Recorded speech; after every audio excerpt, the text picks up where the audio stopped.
안녕하세요. 저는 42살 여자이고 5살 연상의 남편, 그리고 10살짜리 남자아이와 9살 딸아이를 데리고 사는 가정주부입니다.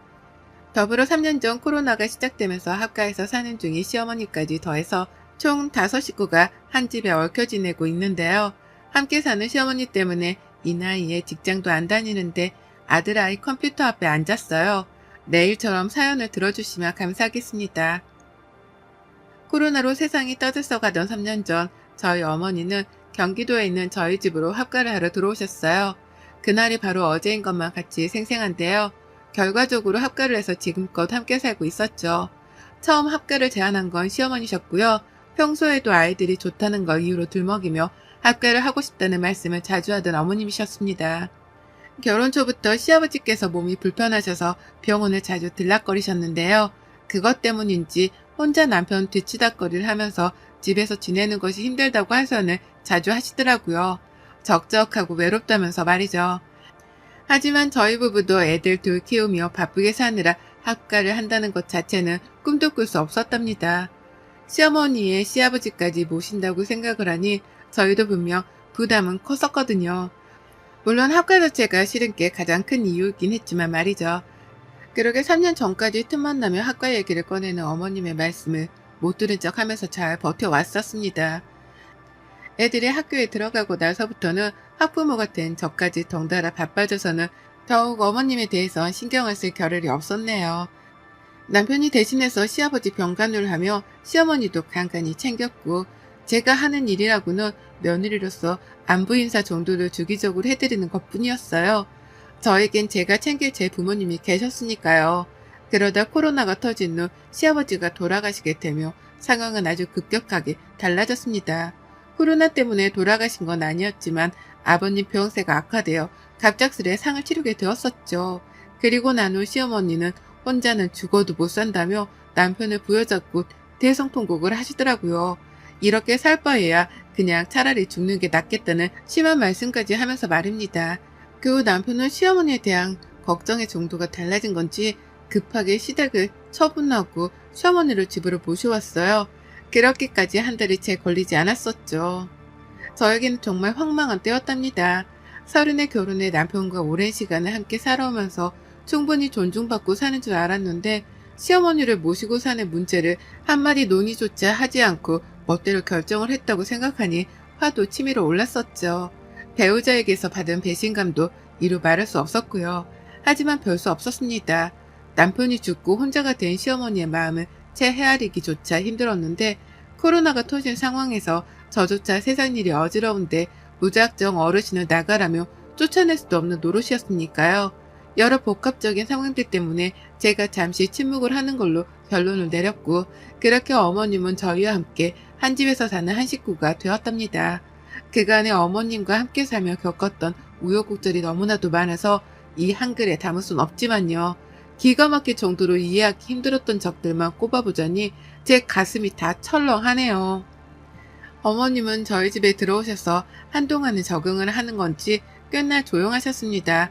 마치 눈치를 보는 사람처럼 평상시에 좋아라는 손주, 손녀들한테도 말을 아끼셨고, 당신 아들이 집에 들어와도 눈인사 정도만 하시는 등 저희가 시어머니 눈치를 보게까지 만드셨답니다. 기분이 괜찮으신 건지 어디 불편해서 저러시는 건지 등등 오만 가지 생각이 들게끔 하셨었죠. 남편도 괜히 제가 집에서 눈치를 먼저 주는 바람에 어머님이 편하게 지내지 못하시는 게 아니냐며 핀잔을 주기 시작했고, 그쯤 되니 저도 괜히 잘못을 한 것만 같더라고요. 시어머니가 정말 나 때문에 내 눈치를 본다고 말이 없는 건가 하고 말이죠. 그런 상황이 여러 번 반복이 되고 남편으로부터 의돈찮은 의심과 오해를 사게 되며 저도 더 신경을 쓰게 되었답니다. 시어머니께 말 한마디라도 더 걸어보고 어머님이 좋아를 하실 만한 간식거리라도 내어드리면서 최대한 집안에서 어머님과 사이좋게 지내보려고 애를 썼어요. 왜 눈치를 보는지는 모르겠지만 처음엔 말씀도 없고 웃음도 없으셨던 어머님께서도 제가 적극적으로 관계 개선을 해보려고 나서기 시작하면서부터는 서서히 말씀도 많아지셨고, 그때부터 애들과 웃는 등 평소다운 모습을 보이기 시작하셨답니다. 평소에는 정말 말이 많은 분이셨거든요. 아무튼 그렇게 집안에서 저의 적극적인 보살핌 아닌 보살핌을 받기 시작하신 어머님은 그때부터 달라지기 시작하셨습니다. 이제는 저희 집을 완전히 자신의 집이라고 생각을 하기 시작한 거죠. 그리고는 본성도 드러나더라고요. 처음에 눈치 보며 집안 동태를 살피신 것이었고 그 후에는 본격적인 집안 어른 행세를 하신 거죠. 위덜은 아니 가장 나이 많은 노인답게 말입니다. 가장 큰 문제는 아이들을 가르치는 교육 가치관이었어요. 부모인 저랑 남편이 괜찮다는데도 불구하고 시어머니가 애들 교육에 관여를 하려고 드시더라고요. 제가 애들 아침을 꼭 먹이면서 키웠고 다만 애들이 밥 먹는 걸 굉장히 부담스러워하고 또 첫째 아이 같은 경우에는 배탈이 자주 나는 편인지라 아침에는 최대한 간소하게 먹였습니다. 코로나로 등교를 못하고 원격 수업을 할 때에도 삶은 계란이나 고기를 얹힌 죽을 내어주면서 아침을 부담스러워하지 않게 하려고 노력했죠. 그런데 어머님은 그걸 가지고서 아침 밥상머리 교육을 잘 못 시키고 있다며 저를 혼내키시더라고요. 그러면서 애들한테는 자고로 밥은 팍팍 퍼먹어야 크는 건데 니들 엄마가 잘못하고 있구나 라고 하며 억지로 밥을 몇 숟가락씩 더 떠먹이곤 하셨답니다. 당연히 애들이 먹기를 거부했고 또 싫어했죠. 제대로 된 반찬도 나오지 않았는데 밥부터 퍼먹으라면서 밥그릇에 밥만 주니 어떤 애들이 그걸 좋아라 하며 먹겠냐고요. 하지만 어머님은 그걸 가지고서도 애들이 밥상머리 교육을 못 받아서 안 먹는 거라며 큰 소리를 내셨답니다. 저도 그렇고 애들도 그렇고 기분이 나쁠 수밖에 없는 취급이었죠. 또 다른 문제는 저하고 다른 어머님의 생활 습관이었는데요. 어머님이 글쎄 남의 물건에 손을 참 쉽게 대시더라고요. 꼭 도둑마냥 말입니다. 그간에 다 제 남편이랑 자식들이었기 때문에 누가 제 물건에 손을 대건 말건 상관이 없었습니다.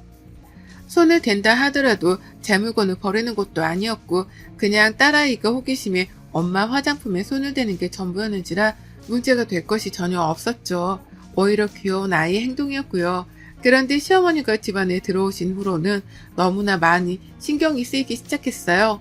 첫째로 어머님은 제 물건에 손만 대는 게 아니라 멋대로 버리는 행동까지 시전하셨답니다.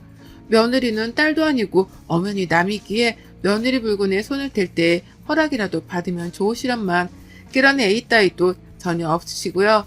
그렇게 손을 대고 난 후 멋대로 필요 없는 물건일 것이라고 판단을 하고서는 그걸 그냥 버려버리시더라고요.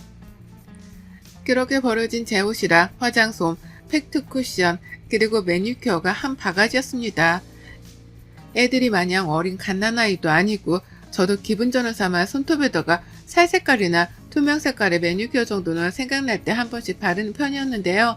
그것마저도 어머님은 얘 엄마가 사치이고 주접떠는 짓이라며 버리셨어요. 옷도 며느리가 뭘 입는지 구경을 하고 싶었다며 옷장을 열어보고서는 조금이라도 무늬가 있어 보이는 건 교양없어 보인다는 말씀을 하시며 버리셨고요. 이런 행동을 하필 제가 집에 없을 때마다 골라 해내시는 바람에 저는 제 물건이 쓰레기통에 처박히다 못해 집 밖으로 버려지는 과정을 지켜보지 못했답니다. 그리고는 뒤늦게야 눈치를 채고서 시어머니랑 입지름을 하며 혼자 혈압이 치솟아 오르곤 했죠.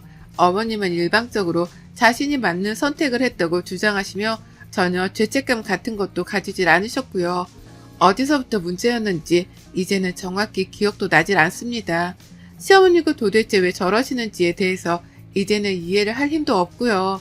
그저 남의 물건에 손을 댈 때 제발 허락이라도 받아주셨으면 싶은데 그런 기본마저 바라는 게 사치라는 걸 잘 알았는지라 어머님에 대해서는 거의 체념을 하다시피 내려놨어요. 그런 사람과 한 집에서 살아간다는 건 정말이지 괴로운 일이었고 그걸 증명하듯이 저는 언젠가부터 40 초반인데 머리카락이 빠져나가기 시작했네요.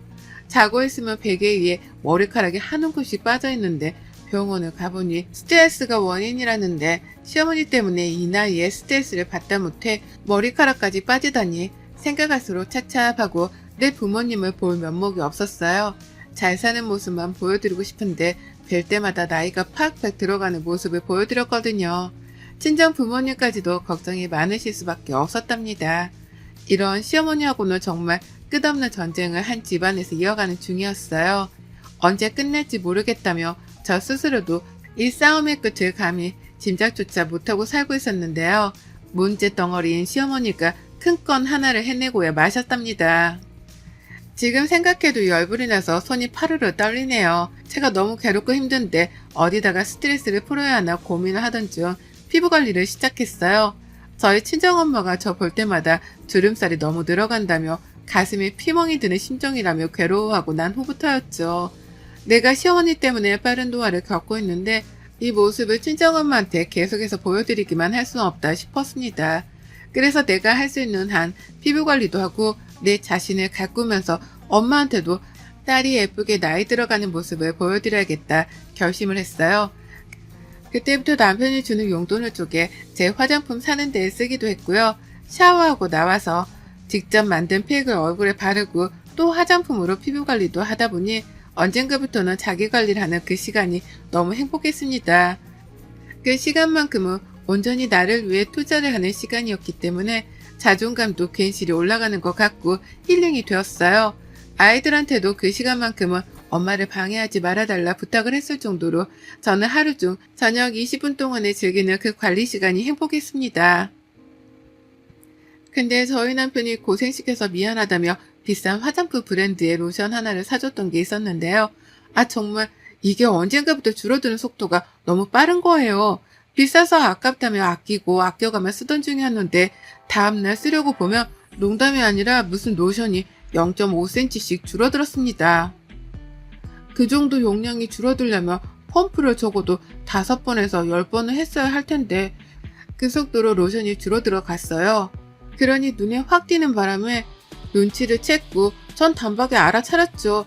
이게 다 시어머니의 짓이라는 걸 말입니다. 어머님 말고는 이 짓을 할 사람이 없었어요. 혹시나 싶어 저희 딸아이한테도 물었지만 아이한테선 엄마 그거 엄청 아끼는 거잖아 라고 하면서 엄마가 아끼는 물건에는 손을 안 댄다며 말해주더라고요. 어린아이조차 이런 생각을 가지고 있는데 시어머니란 사람은 그 나이에 도대체 무슨 짓을 하고 계시는 건지 생각할수록 화가 났지만 제 비싼 로션은 계속해서 줄어들어 갔습니다. 일전에도 제 매니큐어나 화장품에 몇 번씩 쓰거나 버리는 등 손을 댄 적이 많았는데요. 이번만큼은 너무 아깝더라고요. 일단 남편이 사준 화장품이기도 했고 제 용돈으로는 절대 사지 못하는 비싼 브랜드였기 때문에 저도 속으로 너무 아까워 미치는 줄 알았습니다. 그래서 더더욱 시어머니께 손대지 말라고 빨리 경고를 날릴 참이었어요. 그리고는 어머니께 하루 날을 잡아 물었습니다. 혹시 내 로션에 손을 대냐고 말이죠. 용량이 매번 빠른 속도로 줄어든다며 제가 직접 핸드폰으로 매일 밤마다 찍었던 사진까지 보여줬습니다. 전날 이만큼 썼는데 다음날 이만큼밖에 남아있질 않는다고 하면서 혹시나 시어머니가 잡아떼실까 싶어 증거까지 보여주면서 대화를 시도해봤는데요. 상상 이상으로 어머님은 뻔뻔하시더라고요. 오히려 적반하장으로 제게 나를 도둑 취급하는 거야 너? 라고 하며 기분이 굉장히 더럽다는 듯 불쾌한 표정을 지어 보이곤 화를 내셨답니다. 내가 비록 합가를 해서 살긴 하지만 그렇다고 네가 나를 기생충 취급하는 거를 못 본다. 내가 내 집 팔고 가져온 돈이 얼만데 넌 꼴랑 그 로션 하나 쓰는 걸로 생사람을 잡고 그러니? 라고 덧붙이면서까지 말이죠. 어찌나 생사람 잡는다고 유난을 떠시던지 오죽했음 제가 정말로 생사람을 잡는 중인 건가 싶어서 시어머니의 언변에 휘둘릴 뻔도 했어요. 다만 저는 시어머니를 지난 3년 내내 겪어왔었기 때문에 이번에도 분명 어머님이 한 짓이 분명할 것이라고 확신을 했죠. 다만 물증이 없었을 뿐 말입니다. 그러다 제가 괜찮은 생각을 해냈어요. 이미 시어머니가 못 찾으시도록 로션병을 화장대 서랍 안 깊숙한 곳에 숨겨놨는데요. 그냥 혹시나 싶었지만 시어머니가 또 로션을 발견하고서는 써버릴 상황을 대비하기 위해서 일부러 로션병 안에 있는 내용물을 모조리 다 일회용 로션통 안에다 옮겨버렸답니다. 그리고는 기존의 로션병 안에다가는 밀가루를 살짝 섞은 물을 대신해서 넣어버렸죠. 겉보기에는 영락없는 로션과도 비슷해 보였고요. 이 짓을 하면서도 내가 이렇게까지 해야 하나 싶어서 환멸이 나긴 했으나 전 또다시 내 물건이 시어머니 손에 만져지는 걸 원치 않았는지라 일단은 시도를 해봤습니다. 쓰고 이상하다 싶으면 본인도 하던 행동을 멈추시겠거니 하면서 말이죠. 그런데 그날 밤 바로 반응이 나왔어요. 제가 먼저 샤워를 하는 로션을 발랐고 잠들기 전 작은 애 숙제를 봐준다면서 애들 방에 잠깐 들어가 있었는데요.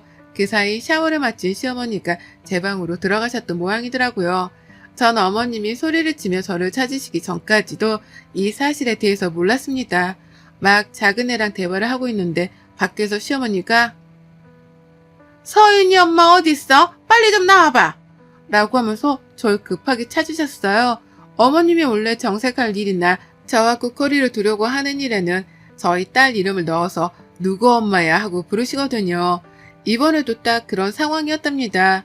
나가보니 어머님은 제 로션병을 아주 당당하게 들고 계셨죠. 너 이거 뭐야? 이 안에 든 게 뭐야? 이거 왜 이래?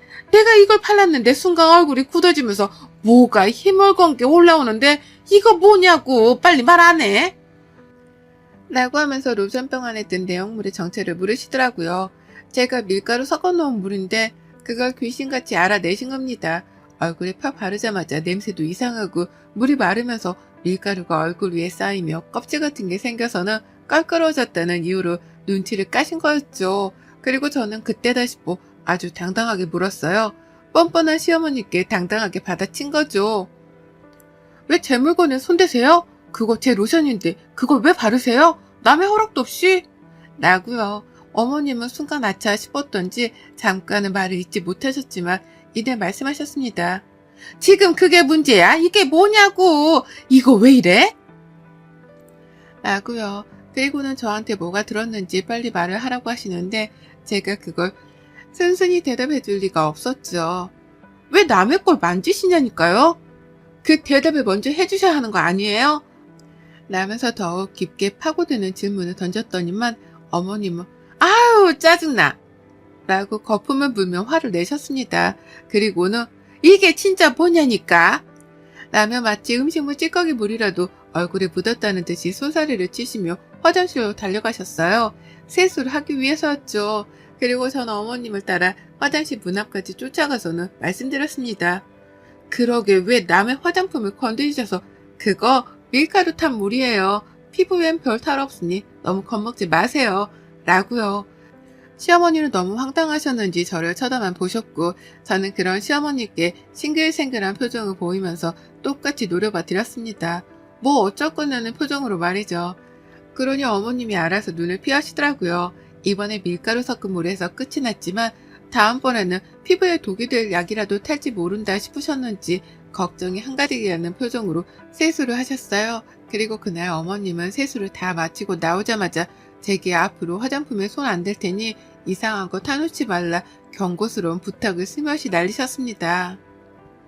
화장품 말고 다른 것에도 장난질을 쳐놨을까 싶으셨는지 불안한 기색이 가득한 채로 절 바라보시더라고요. 부탁을 하시면서 말이죠. 그래서 전 하는 거 보고 판단하겠다고 했습니다. 내 집에서 내 맘대로 뭔 짓을 할지 모르니 싫으면 싫은 사람이 나가라는 말씀도 드렸죠. 제 딴의 행동 거지를 똑바로 하는 경고였는데 우리 어머님 그 말을 잘 알아먹으셨더라고요. 그 후부터는 제 물건에 절대로 손을 대지 않기 시작하셨답니다. 급기야 이제 완전히 저에게 백기를 드셔가지고요. 혹여나 며느리가 또 무슨 물건에 장난질을 쳐놨을까 싶어 겁부터 먼저 먹으며 행동하기 시작하셨어요. 당신 수건 닦는 데에도 혹여나 싶으셨는지 수건을 찬찬히 살펴보시고 나가기 전에 신발 속까지도 눈으로 훑어보곤 신으신답니다. 제가 설마 발에다가 신는 신발 안에 바늘이라도 꽂아 놓았을까 싶으셨던지 하루는 신발을 신지 못한 채 몇 번을 확인한다며 손가락부터 집어 넣으시더라고요. 그걸 뒤에서 보고서는 뭐 하는 중이세요? 라고 물어를 보니 어머님은 이게 다 저 때문에 시작된 일이라는 것 마냥 뚱한 표정을 지으신 채로 말씀을 하셨답니다. 네가 내 마음을 아냐? 라고 말이죠. 그러면서 차마 며느리 기분을 상하게 할까 싶어 더 쓴말을 못하겠고 속은 열불이 터져서는 겨우 인내를 하며 찡그린 표정으로 후다닥 밖을 나가버리셨죠. 밀가루 섞인 물의 여파가 크긴 컸는지 별의 별것에도 눈으로 확인부터 하고서는 행동을 하시는데 그 불편함이 저에게까지 느껴지는 게 너무나 통쾌하네요. 불편해 죽겠다며 뭘 하거나 씻거나 먹을 때마다 눈을 개스름하게 떠서는 확인부터 찬찬히 하시는데 저 의심병을 당장 고치지 못하면 어머님이 앞으로 참 많이 힘드시겠구나 싶었습니다. 사는 게 얼마나 피곤하고 역할까 싶어서 제가 다 불편해 죽겠더라고요. 물론 그런 시어머니를 보는 심정은 통쾌한 뿐이지만 말이죠. 그래서 저는 앞으로도 더 불편하시라고 장난기 가득한 표정으로 당분간 지내보려 합니다. 밥을 먹을 때에도 일부러 괜한 의미심장한 표정을 지어 보이면서 시어머니를 불안하게 하고 또 써보시라면서 안마기를 건네드릴 때조차도 어떤 일이 일어날지 두고 보자는 장난꾸러기 같은 표정을 지어 보이면서 어머님을 긴장케 만들려고 해요. 이미 어머님은 제가 별걸 하지 않아도 불안함을 가득 안고 살아가는 게 보이지만 전 거기에다가 불난집에 부채질을 하듯이 지낼 겁니다. 언제 어떻게 터질지 모르는 며느리의 장난에 놀아나기 싫어서 긴장한 시어머니를 지켜보며 통쾌함을 좀 더 오래 만끽할래요. 여러분의 생각은 댓글로 남겨주세요. 오늘도 시청해주셔서 정말 감사합니다. 안녕하세요. 저는 뱃속에 17주 된 태아를 키우고 있는 30대 임산부입니다. 아이가 자라나면서 점점 엄마가 되어간다는 설렘과 긴장으로 요즘 참 생각이 많은데요. 그런 제 머릿속에 쓸데없는 생각 하나를 더 지워주려는 시어머니 때문에 정말 스트레스가 이만저만이 아니네요. 저는 본디 태어날 때부터 살이 잘 찌는 체질로 태어났습니다. 소위 물만 마셔도 붓기가 쫙 올라오는 것이 어릴 적부터 통통하기도 통통했고 부모님은 다 키가 작으신데도 전 또래들보다 한참이나 컸어요. 체격이 아주 남달랐던 여자아이였죠. 그런 전량에 저희 친정어머니께서 그러시더라고요. 저는 젖을 좀 먹이면 애가 다음날 몇 배로 불어있곤 했고 얼마나 쑥쑥 잘 크던지 커서 농구선수나 여자 역도선수같이 힘쓰는 일을 시켜야 하나 싶었다고요. 보통 이런 소리를 들을 때면 옆에서 저희 언니는 엄마라면 딸내미를 좀 더 예쁘고 호리호리하게 키울 생각부터 해야 하는 게 아니냐고 하면서 역도선수가 뭐냐며 제 통통한 몸뚱이를 보고 놀릴 자세를 취하곤 했었어요. 하지만 전 그게 다 아무렇지 않았어요. 나라를 대표할 수 있는 농구선수나 역도선수? 아무나 할 수도 없고 대충 하고 싶다는 생각만으로도 할 수 없는 너무나 멋있는 직업이잖아요. 그래서 저는 체격이 커서 부끄럽고 창피하고 숨기기보다도 먼저 자진해서 엄마 말 맞다나 농구를 하는 남자애들 옆을 기웃거리고 역도선수는 어디서 시작해야 하는 거냐고 선생님께 물어보는 등 저 혼자서 제 꿈을 키워보겠다며 그 조그만 했을 때부터 제 앞가림을 제가 하겠다며 밖을 돌아다녔어요. 엄마도 아빠도 어린 제게 외모로 상처 입히고 싶지 않으셨는지 늘 좋은 말씀을 해주시며 제가 바르게 제 자신에 대해서 생각을 가질 수 있도록 옆에서 많은 도움을 주셨고요. 덕분에 저는 좋은 부모님 곁에서 그렇게 살다 보면 진짜 몇 년 후엔 제가 촉망받는 운동선수 유망주 정도는 되어 있을 줄 알았어요. 그 꿈을 초등학교 그리고 중학교 입학할 때까지도 키웠네요. 하지만 예상과는 다르게 인생이 흘렀어요. 제 키가 그만 163에서 뚝 하고 멈춰버리고 만 것입니다. 남다른 체격인 줄 알았는데 그냥 그 키에 70kg로 살이 좀 더 찐 비만 아동이었을 뿐이었고요. 결국 중학교 내내 저는 키우던 꿈도 잃고 그나마 남아있던 자존감과 자신감도 잃게 되며 저를 비하하고 끊임없이 자책하는 모습을 보였어요. 친구 관계는 당연히 좋지 못했고요. 제가 먼저 다가가지 않는 건 아니었는지 먼저 체격이 크다고 같이 어울리기 창피하다고 피하는 또래의 여자애들 때문에 제가 먼저 친구가 되기 위해 다가가는 짓을 그만둬버렸죠. 저도 그저 평범한 여자애일 뿐이라 그런 건 정말 상처가 되었기 때문입니다. 어쩌다 시작된 은연중의 따돌림과 소외됨, 그리고 제 스스로를 사랑하지 못하고 못나고 어린애로 살아갔던 중학교 시절은 제 인생에서 가장 최악의 시간이었어요. 졸업을 할 때 보니 제 몸무게는 10kg나 더 쪄버린 80kg를 웃돌았고 여전히 키는 그대로여서 비만도는 더 심해져 있었어요. 그간 스트레스를 쌓이면 먹는 것으로 풀곤 했었는데 그게 결국 제 몸을 더 악화시켜 버렸더라고요. 살은 더 쪄있고 인간관계는 전과는 비교할 수 없을 만큼 망가져 있었고 그런 저를 보며 아무런 티는 못 내지만 뒤에서 눈물도 여러 훔치셨을 엄마와 아빠를 생각하니 가슴이 미어졌습니다. 어릴 적 절 놀리기에 급급했던 언니도 가족은 가족인지 점점 어두워져가는 저를 불쌍하고 치근덕스레 보면서 걱정하는 모습이 더욱 역력해져 갔고요. 이대로 더 살다가는 저뿐만 아니라 절 지켜보는 제 가족들이 더 힘들어지겠다 싶던 그때 제가 다이어트를 결심했습니다. 정말 독하게 뺐어요. 남들은 대학 가면 빠진다고 공부에 열을 올리던 그때 저는 정말 죽지 않을 만큼 먹으면서 날마다 동네를 돌아다녔어요. 처음엔 살이 쪄서 무릎 관절이 안 좋아 5바퀴 정도 돌던 걸 살이 조금씩 빠지기 시작하자 10바퀴, 20바퀴 정도는 점점 거뜬해졌고요. 중간중간에 식욕을 참지 못하고 하루 정도 이성을 잃고 밥을 먹은 적도 있었지만 이내 학교 갈 생각만 하면 스트레스가 쌓이는 바람에 또 정신을 차리고 다이어트를 할 수 있었죠.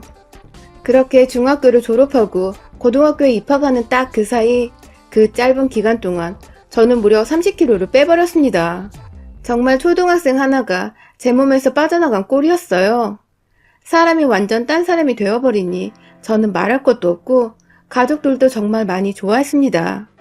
제가 신이 나서 먼저 옷을 사달라고 하고 꾸밀 수 있는 액세서리며 이것저것 또래 여자애들 같은 것들에 관심을 보이니 부모님도 안심이 된 듯 보였어요. 그러면 좀 더 친구들을 쉽게 사귀며 어울릴 수 있을 거라 생각을 하셨을 테니까요. 다행히 부모님이 원하셨던 대로 고등학교에 진학을 하면서는 친구를 사귀는 것이 많이 수월했어요. 살 빠졌다며 몰라보겠다며 신기해서 다가와준 애들도 있었지만 워낙 집에서 떨어진 고등학교로 진학하는 바람에 중학교 동창들이 잘 없어서 새롭게 학교 생활을 시작하기에는 정말 딱이었죠. 비교적 학교 생활도 잘했고 친구 관계도 힘들어할 일이 없으니 학업에도 더 집중할 수 있었습니다. 운이 좋게 공부를 잘한다는 친구들과 친해지게 되면서 덩달아 가장 뒤처져 있던 저는 친구들의 도움도 받아 겨우겨우 원하는 성적을 맞춰갈 정도로 공부하는 것에 적응을 할 수도 있었고요. 그 와중에도 다이어트에 대한 강박은 늘 가지고 있었어요. 제가 매일같이 울면서 힘들게 살을 뺐던 거라서 다시 살찔까봐 생기는 걱정에 대한 강박증도 컸었지만 정말 지독하게도 식단 관리를 3년 더 이어가며 고등학교를 졸업하던 때에는 오히려 40대 중반의 몸무게를 더 빼서는 완전히 말라빠진 몸매를 가지게 되었고요. 그렇게 대학을 가서도 직장을 다니게 되어서도 저는 한결같이 40kg대의 몸무게를 유지했습니다. 술을 못 마시기도 하는 체질이라 다행히 술을 마시거나 안주를 먹으며 살찌울 일이 성인이 되어서도 일어나지 않았고요. 알바를 하면 그 돈을 모아다가 그 시절 지금보다 곱절로 비쌌던 1:1 요가를 20대 초부터 시작했고 헬스를 하면서 정말 열심히 운동도 하고 다녔죠. 주변에 제 과거를 모르는 또래 동성 친구들은 늘 관리를 잘하는 친구라며 절 동경했고 이성 친구들 중에서는 대시를 해오는 애들도 꽤 많았었어요. 매번 살을 뺀다고 어릴 적부터 관리를 해오던 터라 몸매도 좋고 또 살처지는 거 방지하겠다고 피부 관리도 열심히 했더니 성인이 되어서는 피부도 번지를 했었거든요. 뭔가 제 인생이 살을 쪘었기 때문에 우울했던 것이었고 살을 뺐기 때문에 이제라도 내가 갖출 수 있었던 행복을 되찾은 것만 같은 기분이었습니다. 외모 때문에 인생에 희극이 갈린 것 같아서 화도 나고 울컥도 했었는데 결국 그런 저마저도 외모가 살아가면서 참 중요한 것이란 걸 차츰 알아가기 시작하고 있어서 제 울컥한 마음을 누구에게도 탓할 수도 없었죠. 그렇게 매일같이 같은 일상을 반복하며 살다가 20대 후반에 지금의 남편을 처음 만났어요. 남편은 제가 다니는 헬스장에서 함께 운동을 하던 회원이었는데 매일같이 저만큼이나 운동에 빠져 살던 사람이었죠. 금요일 퇴근 후건 휴일이건 헬스장 사람들이 놀러 갔는지 텅텅 비어있을 때마다 유일하게 헬스장에서 땀을 빼고 있던 몇 안 되는 회원이었던 저희는 그렇게 자연스레 서로의 존재를 톡톡히 알았고 서로 운동만 하다가 트레이너 선생님과 셋이서 자연스레 부딪히고 말도 몇 마디 서로 건네보다 결국 남편이 먼저 운동 후 가벼운 커피 한 잔을 권하며 첫 데이트를 하게 되었습니다. 너무너무 제 맘에 쏙 드는 사람이었어요. 운동하는 것을 좋아하고 술도 잘 안 마시고 또 제가 운동하는 것을 존중해주고 시간을 배려해줄 줄 아는 사람이었으니까요. 연애 초반에는 어찌 남자와 데이트를 해야 할지 몰라서 정말 감도 안 왔는데 먼저 제가 운동을 하는 걸 알고서는 헬스장에서 자주 만나자고 해주고 밤늦게는 살찐다고 가벼운 커피 한 잔 말고는 뭘 먹자 불러내주지도 않고 절 딱 봐도 어떤 사람인지 파악이 되는 건지 제가 살고 있던 생활 패턴에 맞게 데이트를 하자고 늘 이끌어주던 남편이 너무너무 고마웠습니다. 그렇게 운동에 미쳐 살던 신세대 커플 같은 저희는 30을 넘기고 연애한 지 3년차 되던 올해에 결혼을 했습니다. 이보다 더 잘 맞을 수 없다며 생활 패턴도 비슷하고 취미생활도 운동 하나로 비슷한 저희가 다른 짝을 찾을 이유가 있겠냐며 쿨하게 프로포즈를 하는 남편을 저도 거절할 이유가 전혀 없었죠. 그렇게 저희는 결혼을 하고 나서 각자의 직장 가운데에 자리를 잡은 동네에 신혼집을 차리고 신혼생활을 시작했는데요. 결혼 생활을 시작하고 나니 남편의 단점은 아니었지만 이 생활 자체의 단점이 하나도 보였어요. 일단 하나는 저희는 정말 죽어라 운동만 하는 커플이었다는 것입니다. 저도 사람인지라 아무리 살 빼는 게 중요하고 운동하는 게 좋다지만 가끔은 쉬어주는 시간을 가지기도 했거든요. 하루에 1시간 정도 유산소와 무산소를 섞으며 일하는 것만으로 충분하다 생각하며 살아오다가 남편을 만나서는 이 사람이 운동에 미쳐 사니까 덩달아 따라서 조금씩 무리를 해보며 헬스장에 더 오래 머물렀던 것인데 결혼을 해보니 남편은 좀 여유를 가지고 신혼생활을 더 즐기기는커녕 더 열심히 퇴근 후 곧장 헬스장으로 주말에도 눈 뜨면 헬스장으로 향하더라고요. 이게 좋았기 때문에 결혼을 한 건데 막상 내 남편으로 둬보니 평생을 운동에 미쳐 사는 남자와 이렇게 살 수 있을까 싶어서 아찔했습니다. 나중에 제가 아파도 운동부터 하고 오겠다고 할 것만 같아서 점점 걱정이 되기 시작했죠. 그래도 한편으로는 저도 함께 운동을 할 수 있다는 것에 의미를 두며 그냥 잘 넘겼어요. 정말 큰 문제는 다른 하나였는데요. 바로 남편을 쏙 빼다 닮은 시어머니셨습니다. 시어머니도 운동을 열심히 하시냐고요? 아니요.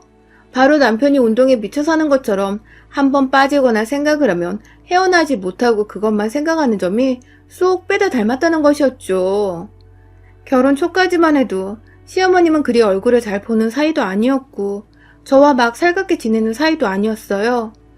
일단 제 옆에 있는 남편이 시부모님께 무뚝뚝하기도 해서 제가 필요이상으로 막 나서서 시어머니를 먼저 챙기려고 하진 않았죠.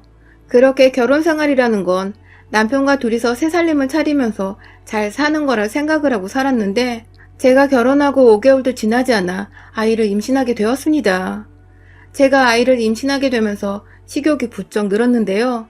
처음 2달간은 제대로 모성애가 느껴지지 않은 것 같고 그래서 제 몸부터 먼저 생각하며 웬만큼 식욕이 돋아도 무조건 참으려고만 했었어요. 그러다가 점차 산부인과를 다니고 임산부 책들을 읽고 뭔가 뱃속 아기에 대한 것들을 찾아 읽고 접하면서 점차 애 생각이 저 하나보다 먼저 들기 시작하더라고요.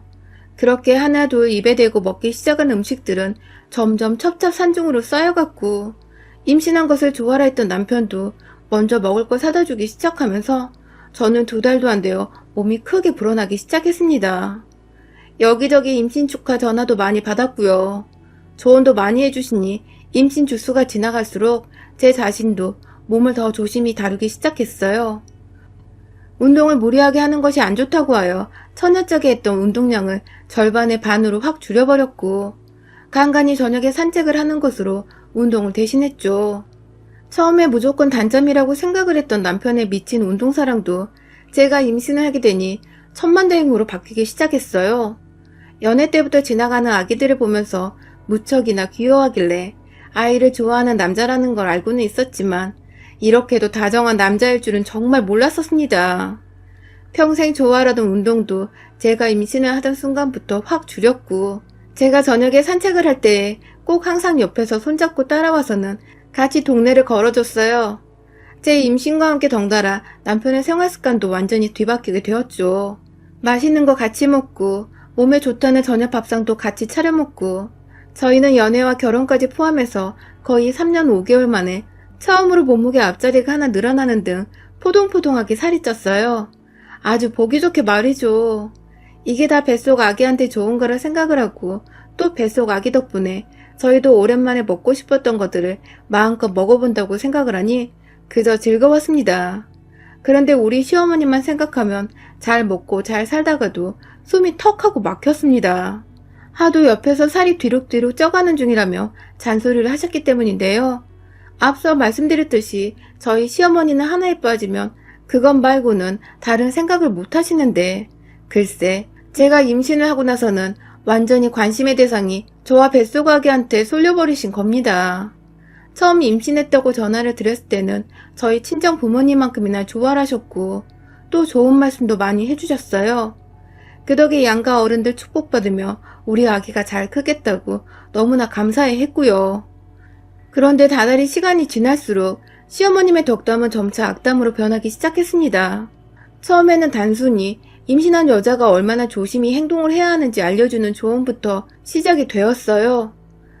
출근하는 길에 핸드폰도 아닌 집으로 전화가 오셔서는 당장 나가봐야 하는데 임신해서 출근하면 쓰냐고, 당장에 사표를 쓰고 집에 있으라는 어이없는 말씀을 하셨어요.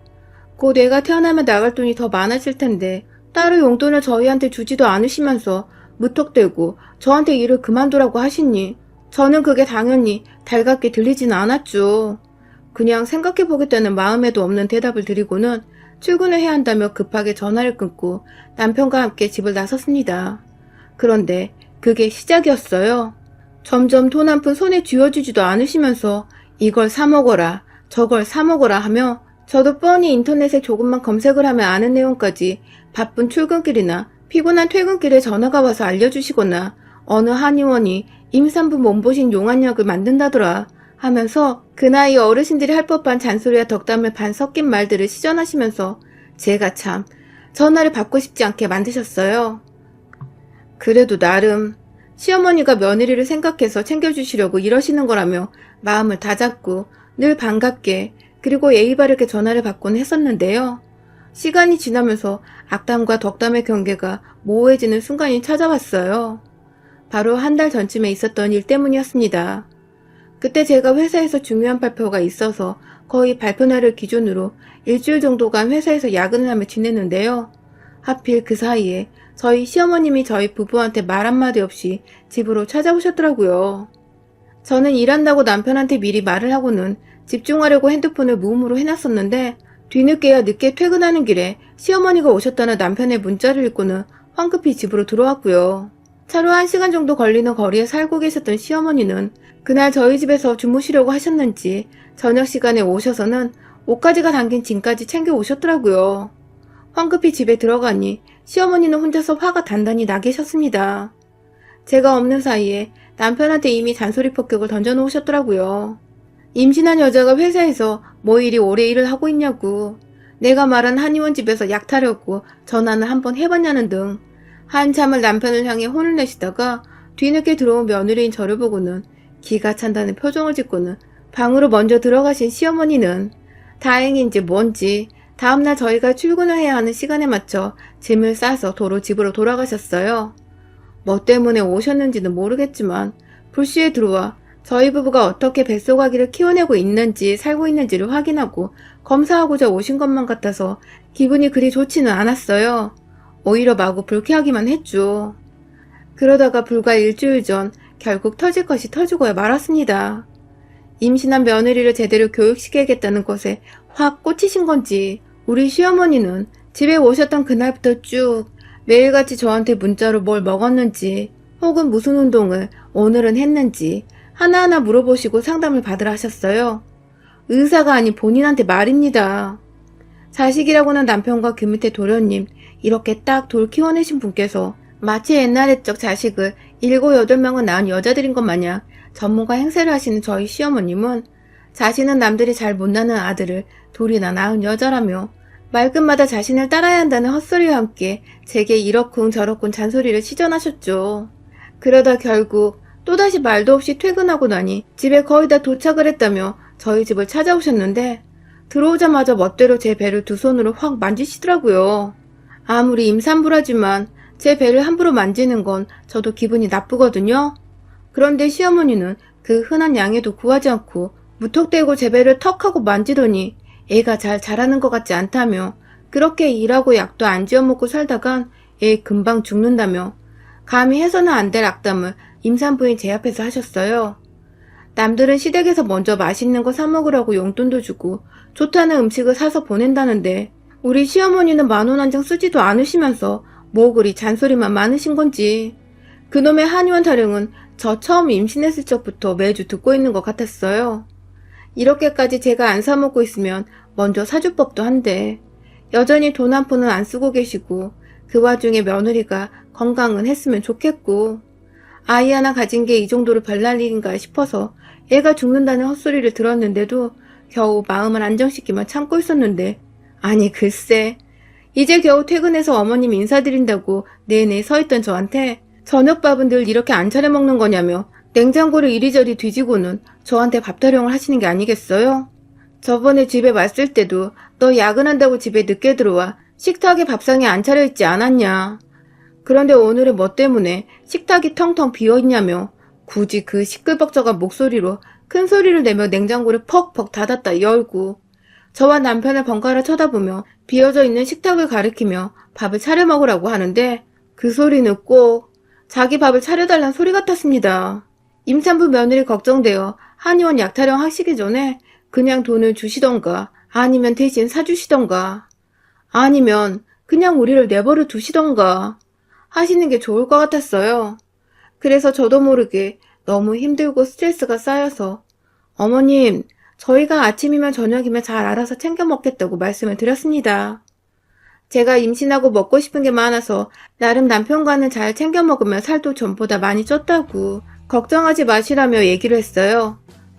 그런데 달래는 저와는 달리 시어머니는 오히려 제 말 어딘가에서 열이 받으셨는지 임산부 앞에서 쩌렁쩌렁하게 목소리를 높여 혼을 내셨습니다.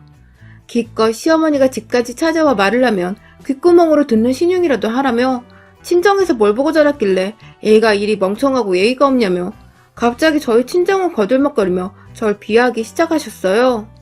그러니까 어머님 말씀으로는 제가 그간 어머님 말을 꾸준히 무시를 했다는 것인데 전 그간 출근길에도 어머님 전화인 거 뻔히 알면서 무시 못하고 다 받았고 집에 무턱대고 찾아왔을 때에도 일하고 오느라 힘들어 죽을 뻔했지만 티 안 내고 하시는 말씀 다 받아듣고 있었거든요. 그런데 살다 제가 살쪄서 뚱해 보인다는 소리는 들어봤어도 임신하고 다 큰 마당에 멍청하다는 소리는 또 처음 들어보네요. 그것도 저희 친정을 욕보이면서 말입니다. 그런데 제가 순간 너무 빡쳐버렸습니다. 아시다시피 임산부라 조울증같이 감정 컨트롤이 잘 안 되는 거 정말 겨우겨우 참고 살고 있었는데 정말 그 순간만큼은 남편이고 뭐고 시어머니의 얼굴과 기분 나쁜 그 목소리를 정말 더 이상 듣고 싶지 않았어요. 제가 임신하고 남편과 같이 먹고 싶은 걸 많이 먹고 싶었지만 그만큼 또 소화가 안 돼서 속이 더부룩한 경우도 많았거든요. 임산부한테는 소화불량에 오미자차가 좋다고 해서 거의 임신하면 이걸 남편과 둘이서 같이 달고 살았는데 그때도 마침 제가 손바닥만한 머그컵에다가 오미자차를 따라 부어 놨었거든요. 시어머니 잔소리 듣다가 다 식어가고 있던 오미자차를 보는 순간 제 머릿속 김도 완전히 다 빠져나가는 기분이었어요. 차 마시면 편히 좀 쉬려다 시어머니 하나로 기분도 잡치고 악담도 들었다 생각을 하니 감정 주체가 안 되어 오미자차 든 머그컵을 그냥 확 시어머니 얼굴을 향해 퍼부었어요. 어릴 적 나름 운동선수를 꿈꾸며 살았던 제겐 비록 살만 빠졌을 뿐 기본적인 힘이 남아있었거든요. 진짜 있는 힘껏 컵잔을 쥐고서 차를 들이보니 물살이 어찌나 셌던지 시어머니 얼굴에서 퍽 하고 주먹에 맞은 듯한 소리가 났습니다. 시어머니는 졸지에 며느리한테서 물세례를 받고는 어안이 벙벙해 미친년이라 소리를 꽥꽥 지르셨고 저는 그런 어머니가 더 이상 보고 싶지 않아서 한 대 더 맞고 싶으시면 여기 딱 기다리라며 이번에 목마를 때 마시려고 물병에 담아놓은 오미자차 1리터 용량을 냉장고에서 꺼내들었어요.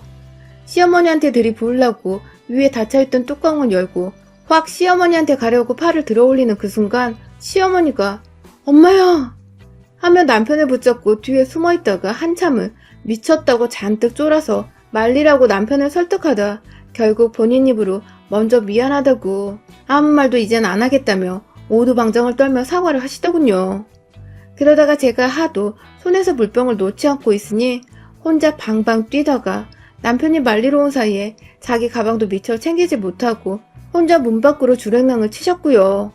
그렇게 집 나가서 연락이 없으신 지 벌써 일주일째입니다. 어찌나 깜깜 무소식인지 우스갯소리로 그날 분명 누군가 제 손에 던져진 제 오미자차로 요란하게 싸다구를 맞았던 것 같은데 그게 꿈인지 현실이었는지도 헷갈리더라고요. 여전히 시어머니 가방은 저희 집에 놓여져 있는데 보기 싫다고 그건 그대로 쓰레기통에 쳐넣었어요.